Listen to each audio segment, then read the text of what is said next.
আজ তো ফিজিওথেরাপি দিবস। বিশেষ একটি দিনে আমরা আপনাকে পেয়েছি। এই দিবসটিতে আমাদের দর্শকদের উদ্দেশ্যে বলবেন, এই দিবসটির লক্ষ্য এবং উদ্দেশ্য কি?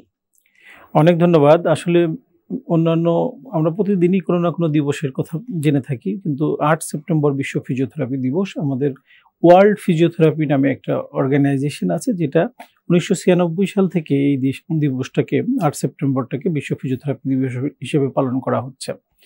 এই দিবসের পালনের উদ্দেশ্য হলো সাধারণ মানুষের কাছে যেন ফিজিওথেরাপি কি, ফিজিওথেরাপি চিকিৎসক কারা, কি সমস্যা হলে আমরা ফিজিওথেরাপি চিকিৎসকের কাছে যাব, এই বিষয়গুলো যেন তাদের মধ্যে মানে ছড়িয়ে পড়ে বা এই সম্পর্কে যেন জ্ঞান লাভ করে, সেটাই এটার উদ্দেশ্য। তো এবছর ঠিক এরকম একটা বিষয় নিয়ে প্রতিপাদ্য করা হয়েছে যে আমরা বর্তমান সময়ে শুধু বাংলাদেশে নয়, আপনি জেনে থাকবেন যে ওয়ার্ল্ড ওয়াইড সিনিয়র সিটিজেনের সংখ্যা বাড়ছে। এখন এটা একটা অ্যালার্মিং ইস্যু। যেমন দেখবেন যে ছোট বয়সে যারা শিশু হিসেবে জন্মগ্রহণ করে তাদেরকে নিয়ে আমাদের খুব কিছু বার্ডেন আমরা মনে করি না।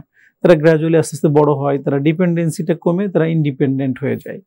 কিন্তু সিনিয়র সিটিজেন যারা বয়স্ক, ৬০ ঊর্ধ্ব যারা, ৬৫ ঊর্ধ্ব যারা, ৭০ ঊর্ধ্ব যারা, আস্তে আস্তে কিন্তু তারা দুর্বল হয়ে পড়ে এবং তারা আরেকজনের উপর ডিপেন্ডেন্স হয়ে যায় এবং তাদেরকে তাদের স্বাভাবিক যে জীবনযাত্রা প্রণালী, তার নিজের কার্যক্রমগুলো করা, ওয়াশরুমে যাওয়া, নামাজ পড়া, খাবার দাবার খাওয়া, প্রত্যেকটা কাজেই দেখা যায় কারো না কারো সহযোগিতা লাগছে।